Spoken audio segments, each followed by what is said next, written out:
Hello and welcome. You're watching NewsX. I'm Megha Sharma and I'm currently at the Spanish Embassy in New Delhi. With me is His Excellency José María Ridao, and we're going to talk about several issues that connect Spain and India. It's good to have you on the telecast. Thank you for inviting me to the Embassy of Spain and your official residence, Your Excellency. My first question to you over a very topical issue, which is G20. India being the president of the G20 summit that is taking place across several months. It is going to culminate in September 2023. How does Spain find its space as a special invitee for the G20 summit in India? So first of all, thank you very much for your interest in our relations and the presence of Spain in India. So I think it's a great opportunity for India and for Spain to have this G20 presidency this year, because it coincides with the Spanish presidency of the European Union. In fact, the position of Spain in the G20 is a very special one, in the sense that we are a permanent invitee, and it's important to underline this, because it's the proof that when the system of G20 was built, there were many decisions taken according to the continents and the size of economies. Our economy was big enough to be member of the G20, but the division between continents obliged in some sort to take the decision to have Spain associated permanently to these G20 meetings. What is it that Spain is going to bring to the table when it attends the G20? Are there any issues specifically that you're going to be picking up? What are the expectations also for Spain at the G20 with India presidency? So I think the G20 has a very important approach to the world, which is the consideration of all the elements in the international arena.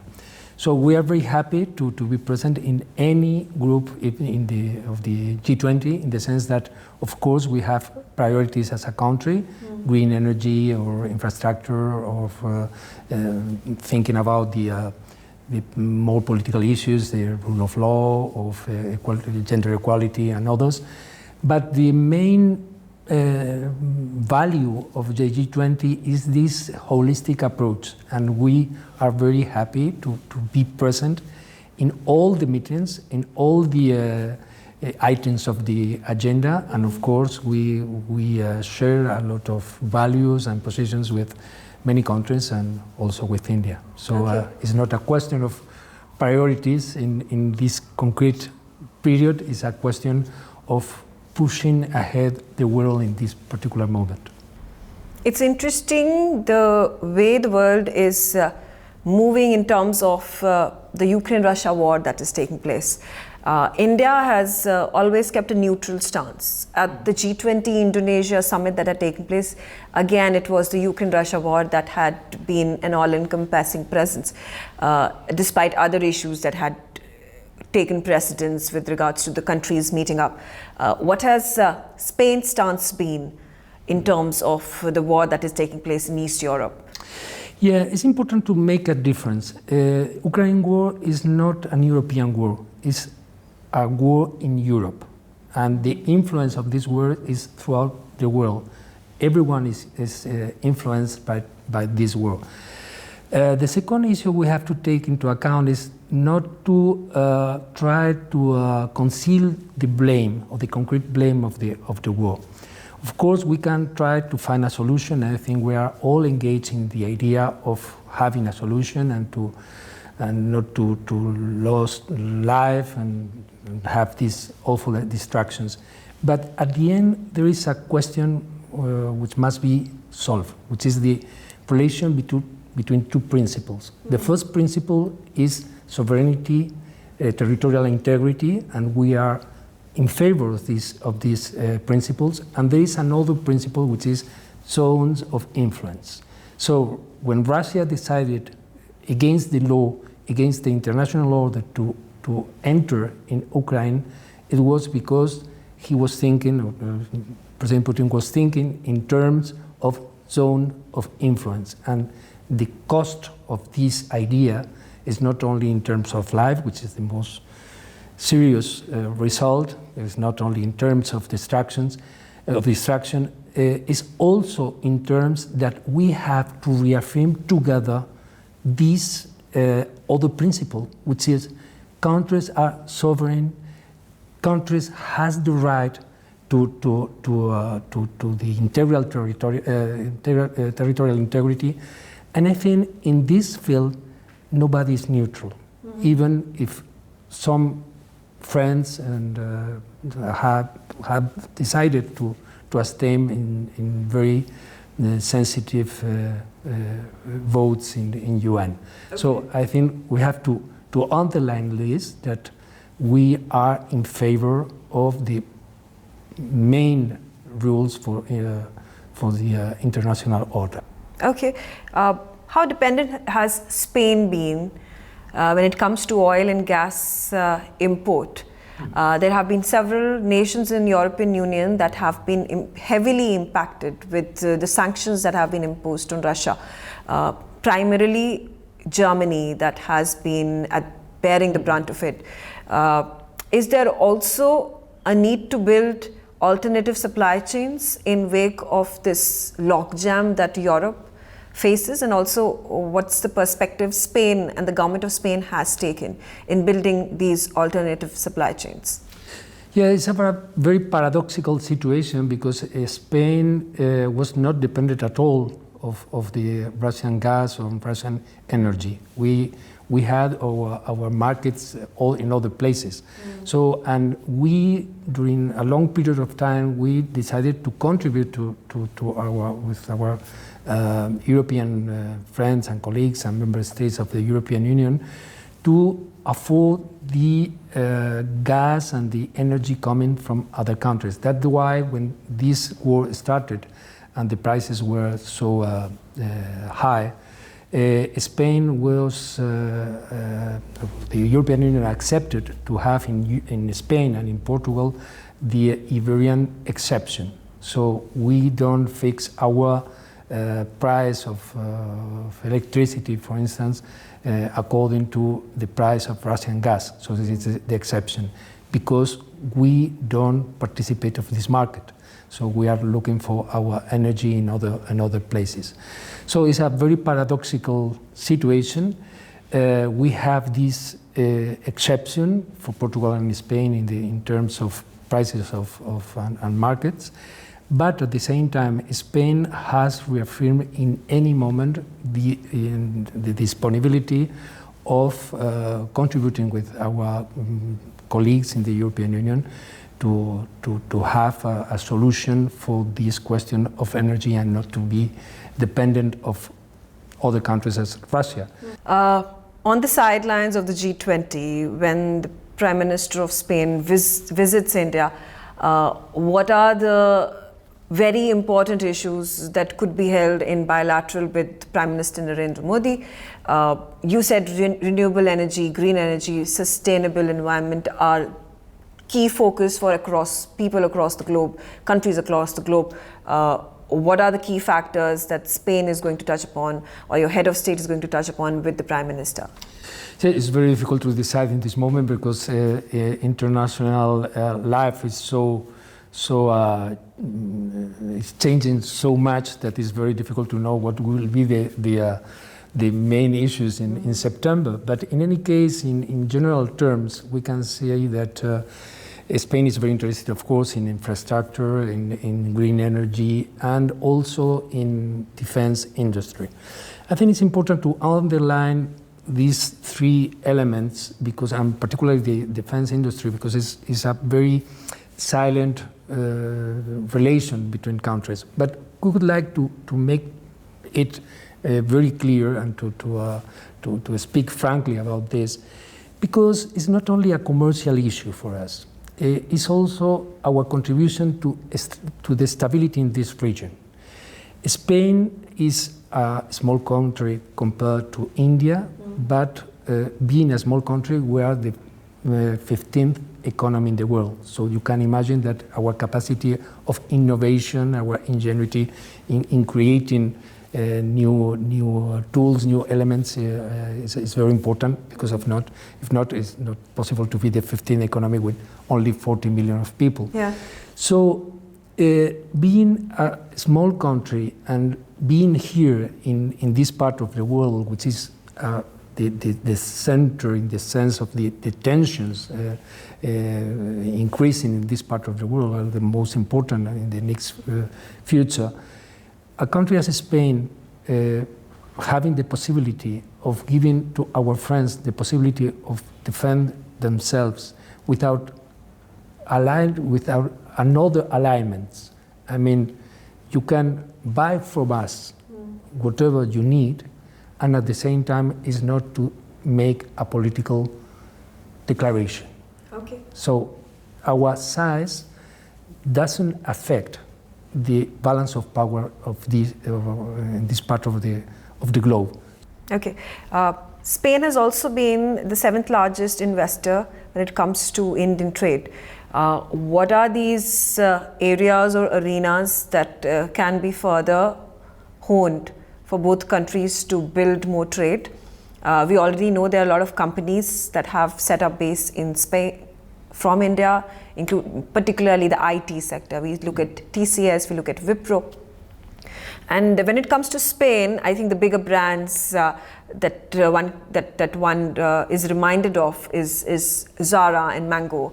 But those are apparel brands, those are retail brands, that's really massively building a sort of a monopoly, whether it is in India or across the globe. But what are the other sectors that India and Spain can then work towards building bigger supply chains, more trade? Like I said, from the 7th largest investor, can it reach the level of a 3rd or the top 3 investors? What needs to be done? Yes, we are ready to be the most important investor, of course, in India, and to have India as the most important investor in Spain. Why not? We have to work in this direction, because these exchanges are good for both parts in India and Spain, or in any place of the globe. It's important to strengthen relations. So I think we must be realistic. We have 250 big companies present in India, and the number of companies going to Spain are increasing. It's increasing a lot also. So we have to continue in this way. We identified some areas in which we realized that there are interest in both sides. I mean, green energy, for instance, infrastructure, and speaking particularly about high-speed trains, for instance. India has a very big program to improve this part of the infrastructure and mobility. And perhaps not much people in India know that Spain is the 2nd largest network of high-speed trains in the world after China.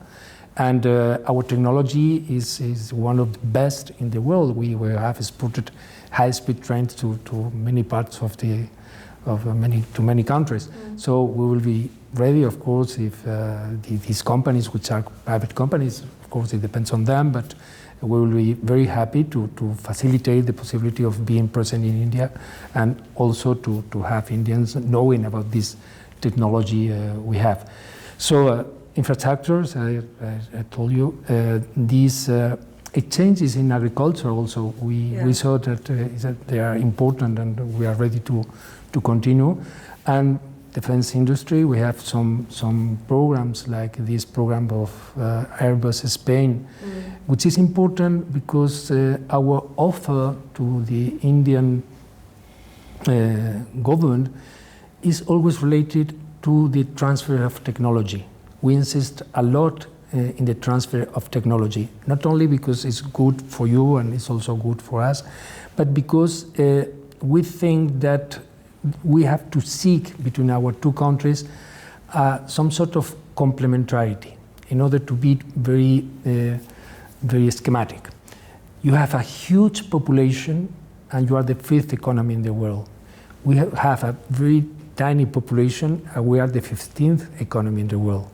So this is because of our innovation, our technology, to have a so important position in the world, right, and with a so small population. So we have to look to each other as complementary economies and complementary countries. And in this way, we would like to work, and we will try to take advantage of the fact that India has the G20 presidency this year, and we will have the European presidency at the end of the year. No, you've picked several factors, and they're all very interesting and important, keeping in mind our economy is booming. The $5 trillion dream for the GDP is now just perhaps going to finish by 2025.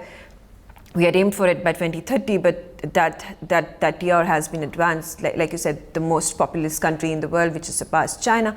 You particularly speak about infrastructure, which is of huge requirement for India. So therefore, Spain's infrastructure companies are obviously going to look at greener pastures in India. One very important aspect you touch upon is transfer of technology when it comes to defense. Also, aviation sector is something India is looking to expand with more and more air traffic domestically, particularly domestically, internationally as well. Have there been a lot of business delegations that have already traveled to India who are focused on infrastructure, agriculture, and other innovative automobile, railways? Are these delegations regularly or periodically being invited to India to have interactions with their counterparts over here in India? It's more than this. We have permanent people of these companies here in India, because our idea of strengthening our commercial relations with India is not to be here to do business. The idea is to have a permanent relations with India, and that's why we insist always in our companies not to come to India and go back to Spain or to other countries, is to come to India, to stay, to start speaking and talking with our Indian friends, and to try to do something together. Talking about the historicity that both Spain and India share in terms of the bilateral ties, in terms of diplomatic ties, 1956 was when Spain recognized India as a sovereign, as a republic. How has history been over the years and decades to allow to build more fortifying relations between both countries? Like I said, the trade has been limited thus far. There were statements that were made to the accord that were foreign ministers coming up and saying that there is no existence of diplomatic ties or international relations with Spain. How do you envisage that has changed in a limited manner, but maybe the next 15, 20, 50 years, is there growth prospect? You mentioned about so many prospects that have to be taken forward. Are there projects in the pipeline with the foreign ministries or commerce ministries from both countries facilitating these? Yeah. So going back to the past, I would like to underline that for Spain, the international relations, the Spanish foreign policy starts after the end of the dictatorship. In this moment, we had the possibility of having relations with all the world, and also to have priorities and start working in building a foreign policy for us. In this sense, and looking at the past, we realized that Spain has increased a lot its presence in the world, and it's also the case of India. Yeah. In this moment, we need these relations because of the common evolution of both countries. So I think it's a good moment to meet because, I insist, we have been working for all these years after the end of dictatorship and the beginning of democracy in order to create the tools to have strong relations with all the world. And this part of the world, in this sense, is new for us, is obliged because of the evolution of India, and also because of our own evolution. Because before this situation of today, we had to to solve our presence in some areas. Mediterranean area was the main priority for us. European area was also the main priority for us, and for historical reasons and others, Latin America was a priority for us. So once we have all the tools and we have developed a foreign policy in these areas, and we are very well established in the sense that we have bilateral dialogue with any country in these areas and good dialogue with any country in these areas, is the moment to start thinking of going ahead. And happily, going ahead, we meet India starting to be a major player in the world, in the moment that also Spain wants to be present in the world.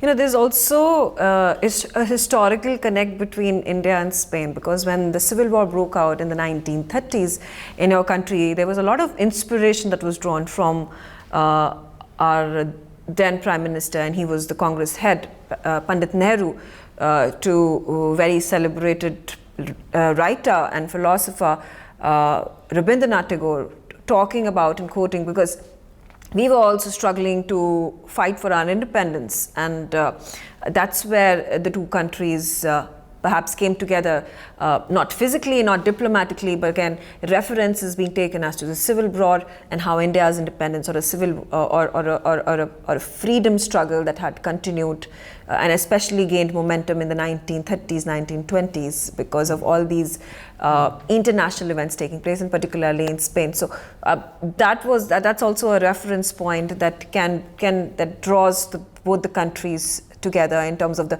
internal strife in your country and the strife that India had to fight in terms of throwing the British Empire out of the country. You also spoke about how there are cultural connect, people to people connect, that has been the pivot in a bit to build these associations and relations between India and Spain. And there have been a lot of events that you have been organizing very proactively in India. You also spoke about this literary fest, the Jaipur Lit Fest, that is going to, for the first time, travel to Spain in a non-English speaking country. And how are you cooperating? How are you ensuring that these issues, these matters are highlighted? Yeah, so thank you very much. One thing which is important is that in Spain, very recently, I think we are speaking about months, the Spanish people discovered one thing which was very interesting for us, that was that India supported the Spanish Republic during the Civil War. It was a complete surprise for Spanish people to discover that India under colonialism was supporting with medicines, with food, the democratic side in the Civil War. And it was very interesting and very surprising for Spanish people, because India was suffering from a democratic power in Europe. So the normal tendency will be to be on the other side. Yeah. And Indian government and Indian leaders and Indian people had the lucidity of supporting democratic positions during our Civil War. It was really a discovery, an important discovery in Spain, and we, because of this, we also discovered that there were some letters from Pandit Nehru to our Prime Minister during the Republic in Spain, and there were many relations. So this for the past. For the cultural relations and Jaipur Literary Festival and others, we are very happy with this decision of Jaipur Literary Festival to be present in Spain and to have this Spanish edition since this year ahead, because we feel that is the result of a decision which is to offer in our side the best of the best to Indian public. You spoke about movie tourism. There have been several films, Bollywood films, that have been shot extensively in Spain. We also talk about education and tourism. which is now expanding like never before. There have been direct flights between Madrid and Delhi that have been launched. How does tourism again help? Spain's perhaps one of the primary revenue generators is also tourism, right? How can more and more Indians be attracted? And then, like I said, India's purchasing power parity is also increased. There are more and more people who are aspiring, who travel abroad than what it was maybe a couple of decades ago. How can Indians, tourists, be more made to be visiting Spain more and more? Yeah, there are many ways to try to reach this success. One of them is to make our country more present in India, to give the possibility of Indian tourists to know more about Spain, and we are trying to do this in many ways. I mean, cinema is one of them. So, blockbuster as Patan has been shot in two Spanish locations because we have a program to promote this shooting in Spain program. So the producers are very aware of the possibilities the country offer, and at the same time, looking at this film, you can discover also parts of Spain and to promote your tourism. But in any case, I think we have to talk about also the tools as diplomats we have, not only to promote, which depends on all these elements, and our tourism office and working in Mumbai very hardly, but also to tell some things which are important for Indian tourists and for Indians in general, which is the question of visas. So we, as a country who wants to receive people from abroad, and of course from India, we have been improving our presence, our consular presence in India. So first of all, we have moved our consular section to a big building. We got more staff to try to be quicker, to try to be faster in processing all the requests of Indian visas. So we understand that there are many problems when the numbers are so huge, but we would like to explain to our friends in India that we are doing our best. So we move this consular section to a very new building. We are reviewing our processes in order to be faster in managing these visas. We are waiting for the green light of the Indian government to open a new consulate in Bangalore. We have everything ready in Spain to start with this consulate. And we are improving also our consulate general in Mumbai. You know, we could go on talking, and there's so much to explore when it comes to diplomatic ties and bilateral relations between India and Spain. But thank you so much for your time, Ambassador. It has been a very interesting conversation, and I hope that our diplomatic ties continue to further fortify in terms of various new arenas that are waiting to be explored between both countries. No, thank you to you, on the contrary, for your interest in our work. And I am completely sure, no doubt about it, that we will strengthen our relation with India, because both countries deserve this approach. Okay, thank you. Thank you.